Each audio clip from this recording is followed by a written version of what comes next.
صلوات پڑھو محمد و آل محمد پر۔ تو بہرحال آج ہماری تبلیغ کا محور کیا ہے؟ پہلے 2-4 فضائل پھر 2-4 مسائل۔ فضائل میں ہماری بلا جانے کہ آیا صحیح ہیں یا غلط، مسائب میں بھی ہماری بلا جانے کہ آیا شمر نے یہ ظلم کیا بھی تھا یا ہمارے شمر وہ ظلم کر رہے ہیں جو کربلا کے شمر نے بھی نہیں کیا تھا۔ کیونکہ جب نعرہ لگانا مقصود ہو جائے تو پھر آدمی صحیح و غلط میں تمیز نہیں کرتا۔ جب کوہرام ماتم برپا کرانا مطلوب ہو جائے پھر آدمی صحیح و غلط میں کوئی امتیاز نہیں کرتا۔ نتیجہ یہ نکلا کہ ہمارے آج سٹیجوں پر فضائل اس طرح بیان کیے گئے کہ آج لوگوں کی اکثریت کو یہ پتہ نہیں کہ اللہ تعالیٰ کیا کرتے تھے، مولا علی کیا کرتے۔ لوگ ہم سے سوال کرتے ہیں جناب ہمیں بتاؤ اللہ اور علی میں فرق کیا ہے؟ یہ فضائل کی حالت۔ اور آج نعرے جیسا کل عرض کیا تھا، ہزاروں کے مجمع میں نعرے لگ رہے ہیں علی اللہ علی اللہ۔ آج تو یہ معیار ہے جو تشہد میں علی ولی اللہ پڑھتا ہے اس کو کہتے ہیں محب علی ہے، جو نہیں پڑھتا اس غریب مومن کو کہتے ہیں یہ حرام زادہ ہے، اگرچہ فتویٰ دینے والے کے باپ دادے بھی حرامی بن جائیں کیونکہ وہ بھی تو نہیں پڑھتے تھے۔ اور کل وہ دور آنے والے، آپ 30-25 سال اور دیکھ لیں کہ جو علی اللہ کا نعرہ لگائے گا تبلے کہے گی یہ محب علی ہے، اور جو کہے گا علی اللہ نہیں وہ اللہ کے ولی ہیں، علی نبی نہیں وہ پیغمبر خاتم کے بلا فصل بسی ہیں، ان کو دنیا کہے گی یہ دشمن علی ہیں کیونکہ علی کو اللہ نہیں مانتے۔ اور خدا کے بندو، حافظ سیف اللہ ہمارے دوست تھے، وہ کہا کرتے تھے آدمی کو اپنی بیوی سے بھی محبت ہوتی ہے، میاں بیوی میں محبت نہیں تو گھر جہنم بن جاتا ہے۔ اولاد سے بھی محبت ہوتی ہے، اولاد سے پیار نہیں تو آدمی جلاد بن جاتا ہے۔ آدمی کو ماں بہن سے بھی پیار ہوتا ہے، اگر خاندان والوں سے پیار نہیں تو آدمی قطع رحمی کا مرتکب ہو کر جلاد بن جاتا ہے۔ لیکن حدیں ہیں، بیوی کی پیار کی حد اور ہے، بچوں کے پیار کی حد اور ہے، بہن اور بھائی کے پیار کی حد اور ہے۔ بیوی کو بیوی سمجھ کے پیار کرو، ماں اور بہن کو بیٹی اور ماں بہن سمجھ کے پیار کرو، اولاد کو اولاد سمجھ کے پیار کرو۔ اگر حافظ صاحب مرحوم کا جملہ تھا کسی آدمی کو جو بیوی سے پیار ہو تو کہے مجھے تو یوں نظر آتی ہے جیسے میری اماں، تو مجھے یوں معلوم ہوتی ہے جس طرح میری بہن۔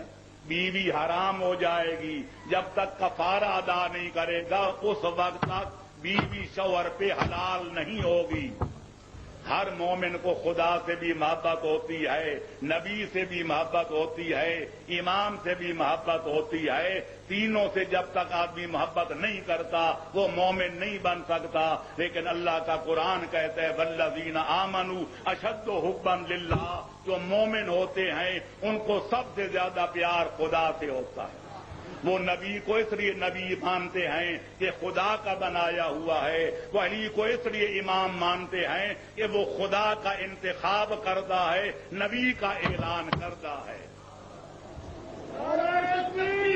اللہ اکبر اللہ اکبر یا رسول اللہ یا علی۔ مجھے ایک موٹی سی بات بتاؤ، اللہ نے مولا علی کو پیدا کیا یا علی نے اللہ کو پیدا کیا؟ علی ولی کو منصب امامت پہ اللہ نے بٹھایا یا علی نے اللہ کو اللہ بنایا؟ اللہ نے۔ کتنے علی ولی کے پاس کمالات ہیں جن کو نہ میں شمار کر سکتا ہوں نہ آپ کر سکتے ہیں۔ علی اس فضیلت کے مالک ہیں، خود فرماتے ہیں لا یرقى الی الطیر وینحدر عنی السیل، میں علی اس بلند مقام پہ فائز ہوں کہ تمہاری عقل کا پرندہ جس قدر چاہے بلندیوں پہ اڑے، بلندیوں پہ پرواز کرے، اس کے پر جل جائیں گے، زمین پہ گر جائے گا، پر علی کی بلندیوں کو چھو بھی نہیں سکے گا۔ یہ علی کو فضائل دیے تو اللہ نے، کمالات دیے تو اللہ نے، علم و عمل دیا تو اللہ نے، شجاعت و شہامت دی تو اللہ نے۔ جس اللہ نے علی کو سب کچھ دیا، پیدا بھی کیا، امام بھی بنایا، فضائل بھی دیے، اس علی کا اللہ سے مقابلہ کرنا عقل مندی ہے یا حماقت ہے؟ آج ہمارے سٹیجوں پہ کہا جاتا ہے اللہ کیا ہے؟ اللہ تو صرف ایک مومن ہے۔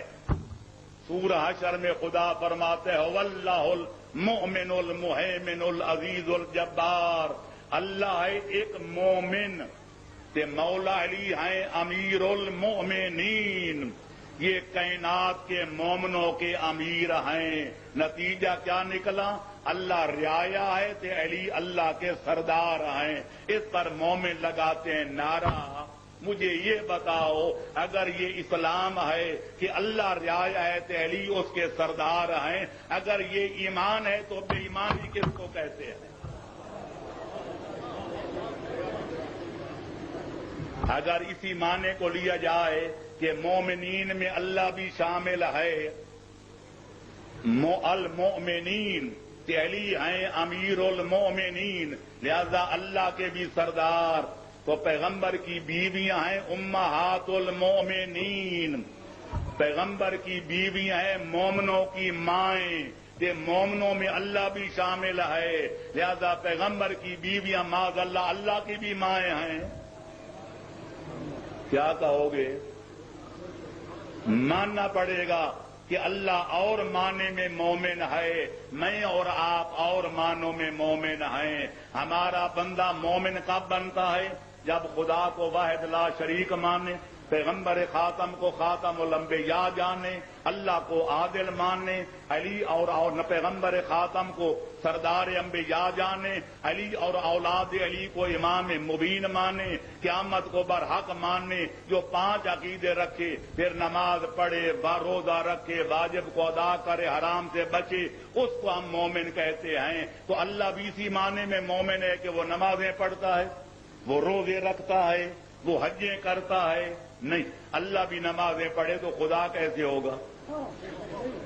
لہذا اللہ مومن ہے کہ وہ کائنات کو امان دینے والا ہے، وہ کائنات کو پناہ دینے والا ہے، وہ کائنات کو نجات عطا کرنے والا ہے۔ جن کو دنیا میں کہیں پناہ نہیں ملتی اللہ ان کو پناہ دیتا ہے، جن کو دنیا دھتکار دیتی ہے اللہ ان کو قبول کر لیتا ہے۔ جتنا کوئی بدکار ہو گناہگار کیوں نہ ہو، جب توبہ کر کے خالق کے دروازے پہ جھک جائے خالق اس کو حر بنا دیتا ہے۔ تو اللہ مومن اور معنوں میں، میں اور آپ مومن اور معنوں میں، علی کائنات کے مومنوں کے امیر ہیں ان معنوں میں، اللہ مومن ہے اور معنوں میں، لہذا علی کو اگر اللہ کا سردار مانو گی تو خالق رعایا بن جائے گا، مخلوق سردار بن جائے گی۔ اس کو بے عقلی نہیں کہتے تو پھر بے عقلی نام کس چیز کا؟ صلوات پڑھو محمد و آل محمد پر۔